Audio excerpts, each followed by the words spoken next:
Assalamualaikum warahmatullahi wabarakatuh. Sehat semuanya ya? Alhamdulillah. Pertama-tama marilah kita ucapkan puji syukur kehadirat Allah Subhanahu wa taala. Hari ini kita bisa bertemu ya dalam kondisi yang dalam keadaan sehat, kemudian dalam keadaan iman. Sudah sarapan semuanya ya? Oh, sudah ya. Oke. Karena sarapan itu penting buat kita ya untuk pagi hari beraktivitas ya, apalagi untuk menimba ilmu. Sekarang kita menginjak kepada kelompok yang akan mempresentasikan videonya tentang militer ya, benar ya? Ya, kelompoknya Safira ya. Ya, oke. Kita bicara tentang militer ya. Kalau berdasarkan undang-undang sebenarnya sebelum direvisi ya undang-undang pada zaman Prabowo ini, sebelumnya itu memang secara politis itu memang militer tidak boleh berpolitik ya.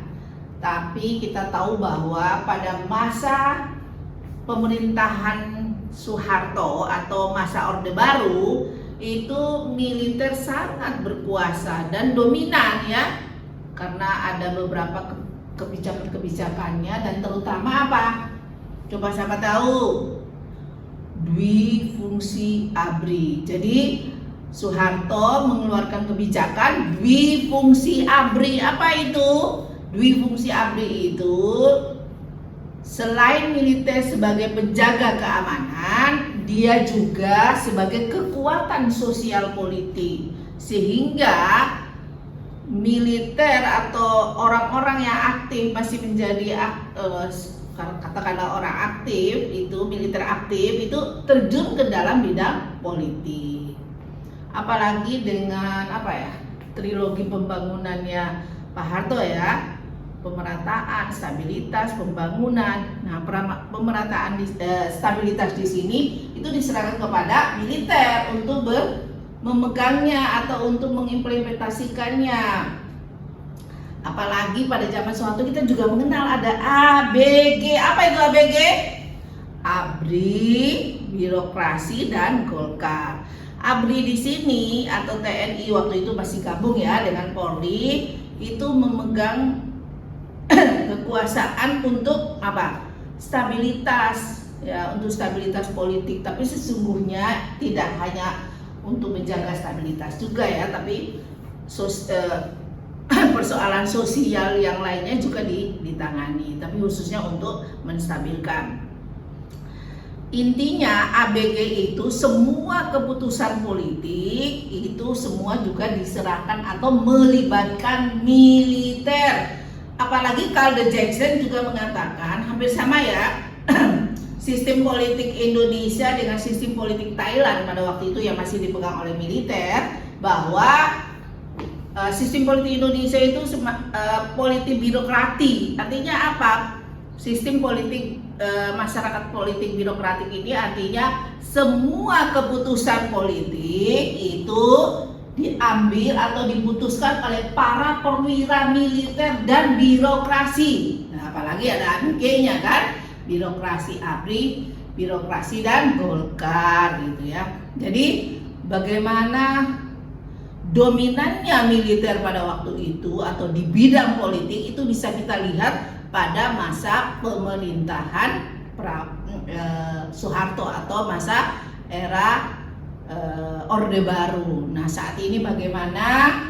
Mungkin kalau kita lihat dalam konteks militer dan sistem politik, maka kelompoknya Safira ini akan memperlihatkan mungkin sebagian salah satu sistem pemerintahan atau mungkin semuanya akan dibahas. Kita simak bersama video yang akan disampaikan oleh kelompoknya Safira. Terima kasih. Halo, nama aku Safira Aulia Sidik dengan NIM belakang 021. Perkenalkan, nama saya Lulul Jana dengan NIM belakang 040. Halo, saya Alif Febriana dengan NIM belakang 011. Perkenalkan, nama saya Najwa Putri Aurelia Sari dengan NIM belakang 041. Halo, saya Skara Yukainula Zahra dengan NIM belakang 004. Militer dalam konteks Indonesia merujuk pada angkatan bersenjata atau yang disebut dengan ABRI yang terdiri atas Angkatan Udara, Angkatan Laut, dan Angkatan Darat tanpa mencakup kepolisian. Fungsi utama militer adalah menjaga kestabilan politik yang dimana Taufik Abdullah menyatakan bahwa pemerintahan yang didominasi politik itu berfokus pada pencapaian stabilitas politik. Dalam sistem demokrasi, keamanan internal diserahkan kepada kepolisian, namun keamanan eksternal diserahkan kepada militer. Orientasi militer adalah pandangan yang mendasari tindakan militer untuk cenderung menjadi profesional atau tidak. Amos Pamutar membagi orientasi militer menjadi 3 jenis, yaitu yang pertama, prajurit profesional.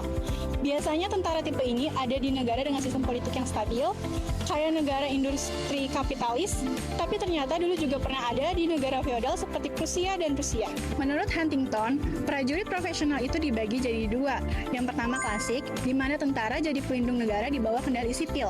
Yang kedua modern, yang meskipun muncul di negara kapitalis, juga bisa ada di negara berkembang non-kapitalis. Ciri-cirinya ada 4. Yang pertama, keahlian dan manajemen kekerasan, tanggung jawab ke masyarakat dan negara, korporatisme alias kesadaran kelompok, dan ideologi militer. Nah, kata Amos, 2 yang paling penting adalah korporatisme dan ideologi, karena ini yang bikin militer bisa tergoda ikut-ikutan politik. Yang kedua, prajurit pretorian. Tipe kedua, prajurit pretorian biasanya muncul di negara yang politiknya nggak stabil. Mereka sebenarnya profesional juga, tapi karena sering diabaikan, akhirnya suka ikut campur politik. Ciri-cirinya, sering muncul di negara agraris atau yang ideologinya terpecah, suka melakukan kudeta, bisa mengubah konstitusi, dan lebih mementingkan ideologi militer daripada keahlian.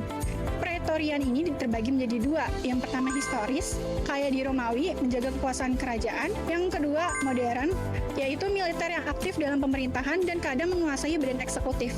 Bentuknya bisa autokrasi oleh sekelompok orang, oligarki oleh sekelompok perwira, atau otoriter gabungan sipil militer. Yang ketiga ada prajurit revolusioner. Nah, yang terakhir, tipe ini lahir saat revolusi, di mana semua orang bisa jadi tentara. Mereka nggak punya standar keahlian atau pelatihan khusus. Biasanya tentara kayak gini dipakai untuk mobilisasi massa oleh partai revolusioner. Awalnya nggak ikut politik, tapi lama-lama bisa ikut terlibat buat dukung kelompok yang lagi rebutan kekuasaan. Nah, institusi militer ini berbeda dengan institusi lainnya. Militer memiliki ciri-ciri yang khusus dan ciri-ciri ini juga sekaligus merupakan keunggulan lain atau sumber kekuatan dari militer yang tidak dimiliki oleh kelompok masyarakat lainnya, termasuk masyarakat sipil. Nah, Herman Wiener pernah menyebutkan bahwa kelebihan militer dibandingkan dengan pihak sipil yaitu 1. Tentara lebih terorganisir. Terus yang kedua, tentara memiliki sentralisasi komando. Yang ketiga, terdapat jenjang hierarki. Yang keempat, ada disiplin. Yang kelima, komunikasi intern yang lancar. Dan yang terakhir, ada esprit de corps. Kemudian, militer juga memonopoli penggunaan senjata. Nah, ini tuh Arbisanit juga mengatakan bahwa dari segi sosial, militer memiliki keunggulan. Yang pertama, militer lebih cepat berkenalan dengan teknologi. Kemudian yang kedua, proses akulturasi lebih mengarah ke arah teknologi. Kemudian yang ketiga, militer lebih mengarah ke negara secara keseluruhan. Hal tersebut dikarenakan militer memonopoli penggunaan senjata yang berhubungan dengan tugas dan fungsinya, sehingga militer harus dekat dan mengikuti perkembangan teknologi di bidang persenjataan yang terkait dengan tugasnya atau kemiliteran. Kemudian dilihat dari segi perkembangan, militer memiliki kelebihan yang berkaitan dengan profesinya, yaitu terbiasa dengan membandingkan dengan negara lain. Kemudian lebih terikat kepada cara berpikir yang rasional, efisien, dan pragmatis, serta menjaga jarak dengan sipil sehingga tidak tergantung kepada sikap masyarakat sipil. Secara umum, hubungan sipil dan militer dipengaruhi oleh sistem pemerintahan suatu negara. Ada 2 sistem utama. Pertama, pemerintahan demokratis liberal yang menganut pola supremasi sipil. Kedua, rezim otoriter di mana militer biasanya memegang peran dominan. Sosiolog Janowitz membagi hubungan sipil militer menjadi 5 tipe, yaitu yang pertama, authoritarian personal, yaitu kekuasaan didasarkan pada tokoh pemimpin yang kuat. Yang kedua, authoritarian mass party, kekuasaan berpusat pada partai tunggal dan pemimpin kuat. Yang ketiga, demokratik kompetitif militer berada di bawah kontrol politisi sipil. Yang keempat, civil military coalition, militer dan sipil berbagai kekuasaan. Yang kelima, militer oligarki, militer menjadi kekuatan politik utama. Lalu menurut Elliot Cohen ada 4 model hubungan militer sipil, yaitu yang pertama tradisional model, yaitu militer fokus pada pertahanan luar dan teknis. Yang kedua, constabulary model, yaitu militer berperan seperti polisi. Yang ketiga, militer as reflection of society, militer ikut membangun masyarakat sipil. Yang keempat, guardian militer, yaitu militer melindungi tatanan tanpa ikut campur dalam politik. Intinya, hubungan sipil dan militer itu kompleks tergantung dari sistem politik, kekuatan sipil, dan posisi militer di negara tersebut. Hubungan antara pemerintahan sipil dan juga militer dalam sistem demokrasi di Indonesia. Jadi, Huntington itu membagi hubungan sipil dan militer menjadi 2 konsep, yaitu konsep objektif dan juga konsep subjektif. Menurut beliau, subjektif itu adalah kekuasaan sipil lebih dominan, tapi resikonya membuat militer ini jadi terpolitisasi. Kemudian, kalau konsep objektif menekankan kepada profesionalisme militer dengan otoritas yang terbatas. Lanjut ke model pemerintahan sipil itu dibagi menjadi 3. Ada model tradisional, liberal, dan juga serta model serapan. Apa yang dimaksud dengan tradisional sih? Tradisional itu nggak kebedain antara sipil dan juga militer.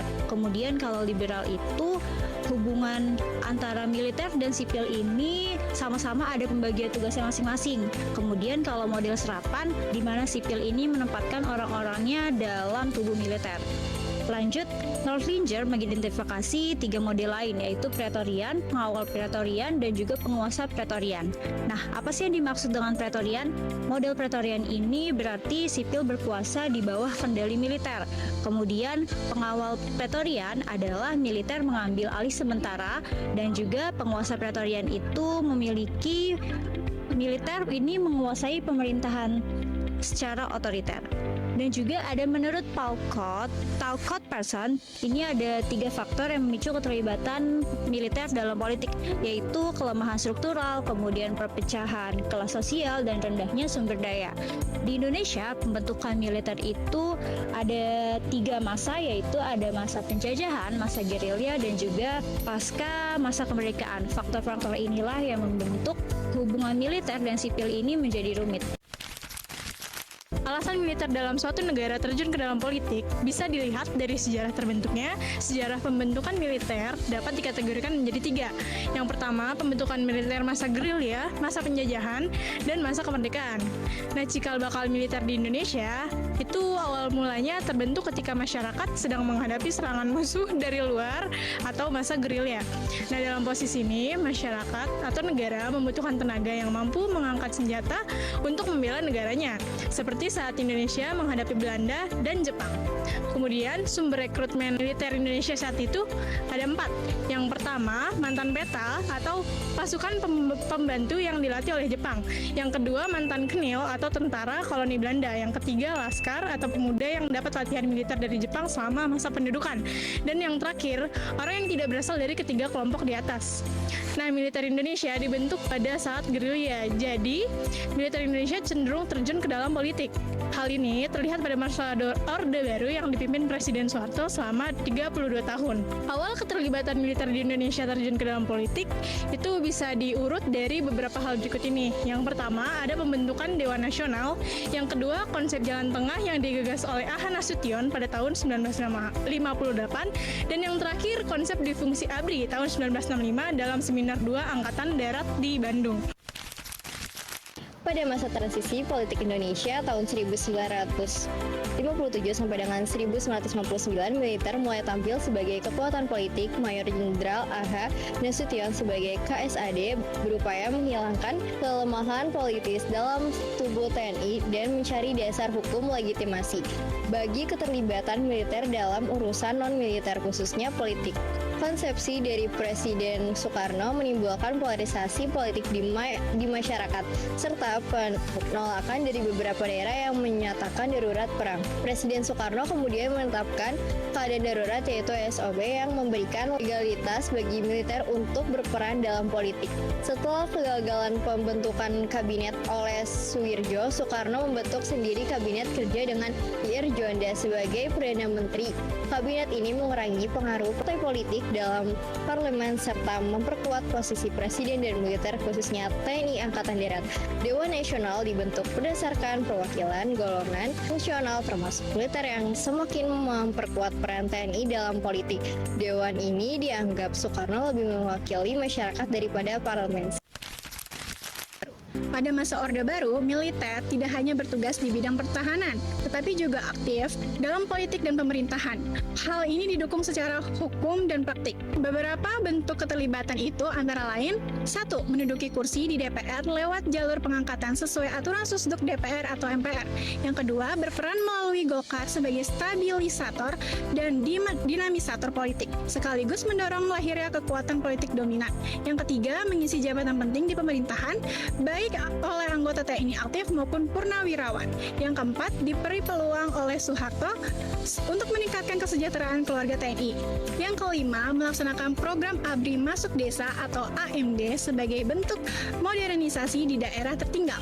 Militer saat itu menjalankan doktrin dui fungsi ABRI yang menyatakan TNI berperan ganda di bidang pertahanan dan sosial politik. Fungsi ini didasarkan pada 1. Nilai kesejahteraan sebagai tentara rakyat, 2. Pengamanan ideologis negara Pancasila, yang ketiga pandangan tentang negara kesatuan di mana militer dan sipil dianggap satu keluarga dengan tanggung jawab bersama.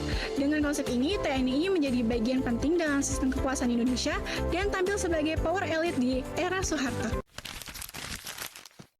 Dalam era reformasi, kritik terhadap militer mulai muncul, termasuk dari legend TNI A. Hasnan Habib yang menyoroti bahwa pengamat seperti Salim Said yang tidak terlibat langsung dalam institusi militer mungkin tidak sepenuhnya memahami dinamika kehidupan dan tugas yang ada di dalamnya. Komunitas militer memiliki struktur hierarki yang ketat yang mengutamakan kesatuan dan menghindari kepentingan pribadi. Salim Said mengemukakan 3 perspektif mengenai peran politik militer. Yang pertama ada perspektif sosiologis yang menekankan hubungan sosial antara elit militer dan masalah sosial budaya. Yang kedua, ada perspektif perbandingan politik yang menganalisis militer sebagai kekuatan politik dalam proses perubahan negara. Yang ketiga, ada perspektif strategi dan hubungan internasional yang menyoroti peran militer dalam interaksi antar bangsa dan perkembangan pemikiran strategis. Nah, pada penelitian LIPI di tahun 1996 sampai 1997, LIPI mengidentifikasi 4 pandangan masyarakat terhadap dui fungsi ABRI, yaitu adalah kelompok penolak total di mana memegang prinsip supremasi sipil, yang kedua adalah kelompok pembatas yang di mana menerima dengan batasan sesuai kebutuhan, yang ketiga adalah kelompok pragmatis, dan yang keempat adalah kelompok struktural. Nah, apa sih yang dimaksud dengan kelompok pragmatis? Kelompok pragmatis ini menganggap dui fungsi tidak terhindarkan tetapi perlu disesuaikan. Dan yang keempat adalah struktural. Kenapa struktural? Karena struktural ini memandang ABRI sebagai penjamin stabilitas. Dan juga LIPI merekomendasikan supaya ABRI mengurangi keterlibatan politik praktis, beralih dari pendekatan fisik ke penanganan masalah demokrasi dari HAM. Kemudian membatasi kehadiran pada bidang keamanan, lanjut memperkuat politik luar negeri dan juga mengembangkan sumber daya manusia, serta mendukung penegakan hukum dan juga pemberdayaan masyarakat di Indonesia. Nah, di sini kita udah sama Mbak Sofan. Mbak Sofan boleh kenalin dulu nama dan jabatan terakhirnya. Saya Sopwan, terakhir menjabat di Komandan Musik Militer Kostrad. Untuk pangkatnya, Mbak? Pangkat mayor. Di sini aku mau wawancara mengenai ada nggak sih tanggapan dui fungsi ABRI, apakah relevan pada saat itu untuk menjadi kebijakan? Kalau dui fungsi ABRI sangat relevan karena TNI itu bukan seperti tentaranya Amerika atau Eropa ya. Jadi lahirnya pun juga udah beda, bentuknya beda, prosesnya beda. Kalau perang pun juga beda gitu. Sistem perangnya kan beda juga. Kalau mereka seperti Amerika misalnya, orang ya tentaranya saja yang terlibat, kan gitu. Kalau kita kan sistemnya kan pertahanan rakyat semesta, dan kita sifatnya bukan ofensif tapi defensif, sehingga semua lapisan masyarakat itu terlibat sesuai perannya. Artinya tidak harus memangku senjata, ya kan? Contoh aja dulu Pak Dirman kan, ya kalau kita gerilya itu makanan sudah disiapkan oleh masyarakat kan gitu. Kalau Amerika tidak, mau berangkat perang ya disiapkan dari bukti senjata dan makanannya semuanya dibawa sendiri. Nggak ada masyarakat sipil menyiapkan makanan di jalan, nggak ada. Sampai sekarang pun juga gitu. Contoh kita penugasan ke luar negeri gitu ya, tentara asing itu ya fokus saja sama dokumen mereka kan gitu. Kalau kita kan tidak, kita membawa sama masyarakat di situ. Jadi bukan hanya menjaga keamanan saja atau pertahanan dari serangan dari pihak lain gitu. Ya kita juga bina masyarakat, berbaur dengan masyarakat, sehingga kalau ada apa-apapun warga lokal itu akan melapor. Tidak harus kita menunggu laporan atau mungkin kita mencari informasi sendiri gitu. Nah, gitu. Jadi mereka melapor. Tapi pada saat itu tuh warga lokal setuju dengan ada dui fungsi ABRI atau ada penolakan gitu, Mbak? Kalau secara teori saya tidak memahami keseluruhan ya. Tapi kalau di lapangan faktanya mereka sangat mendukung keberadaan kita. Contoh di ABRI kan kita juga selain perang kan juga ikut membangun gitu kan. Contoh nyata aja kalau sampai sekarang tentara masuk desa gitu kan. Itu kan warga lokal ikut membangun juga. Jadi dengan adanya tentara masuk desa kan itu di luar perang kan. Anggaran pun juga bisa dihemat mungkin sampai 70%. Contoh bikin jembatan, harusnya kan tenaga kerja yang mahal kan. Nah, adanya TMD itu, adanya dui fungsi ya, kan kita nggak dibayar. Oh iya. Bangun jembatan kan ya udah digaji. Oh, dari situ. Kalau orang lain kan tentara ya udah nongkrong saja sesuai dengan tugas pokoknya, hanya misalnya perang kan gitu kan. Kalau kita kan di luar perang ya masyarakat memerlukan atau ada kebutuhan lah yang mendesak, ya mungkin orang lain tidak berpikir gitu kan.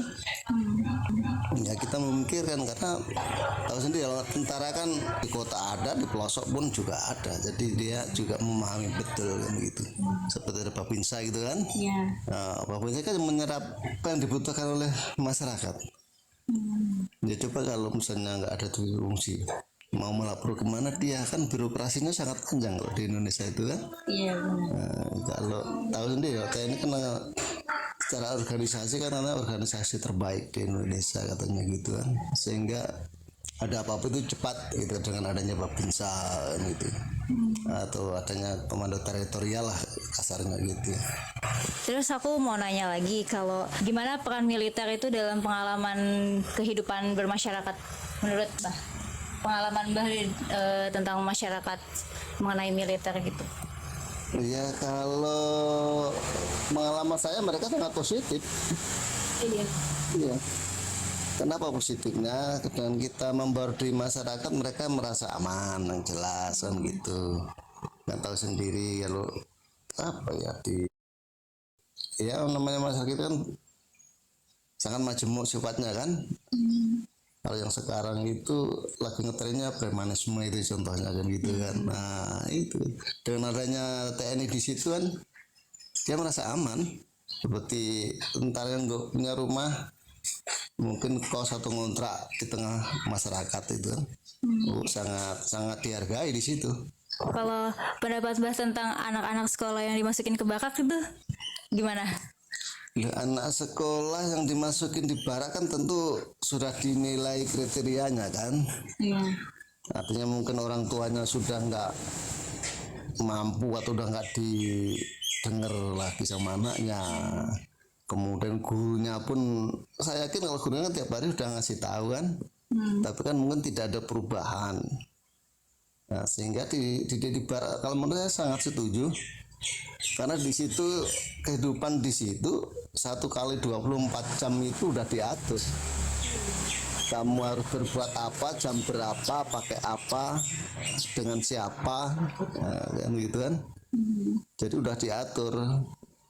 Contoh misalnya mau makan pun, makan jam berapa, terus kegiatannya apa, dan lain sebagainya. Jadi istilahnya waktu belajar di situ sudah diatur, waktu istirahat sebaliknya juga diatur, waktu bermain pun juga ada di situ, juga diatur gitu. Tapi kemungkinan nggak kalau misalnya udah keluar dari barak ini, anak-anak jadi temperamental malah bukan disiplin? Ya tergantung anaknya, menurut saya gitu. Tapi menurut saya dengan dia mengalami sendiri, kan di situ bukan hanya gerakan fisik saja, kan ada doktrin-doktrin dan pemahaman kan. Contohnya kayak apa? Contohnya misalnya di rumah, misalnya dikasih tahu orang tuanya nggak apa ya, nggak nurut atau nggak denger misalnya kan, dia kan diceritakan di situ awal mula dia dilahirkan dan sebagainya kan. Dan di situ juga apa istilahnya, kalau dulu film-film lah gitu. Jadi bukan hanya cerita tapi didukung dengan visual lah kan ya, dengan visual.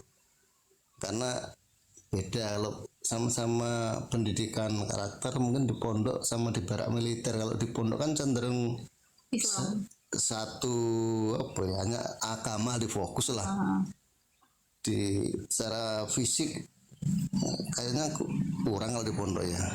Kalau di militer kan, di militer itu ada kebersamaan, ada kepedulian, ada penghargaan kan gitu. Contoh misalnya 10 orang, 1 orang berbuat salah, 10 orang menanggung akibatnya, gitu kan. Sehingga mau nggak mau yang 9 itu kan harus peduli sama yang 1 itu, saling memperhatikan gitu, karena apapun resikomu kita semua ikut bertanggung jawab. Kan gitu kalau menurut saya. Oke teman-teman, sekian wawancara dari kelompok kita. Kurang lebihnya mohon maaf. Wassalamualaikum warahmatullahi wabarakatuh.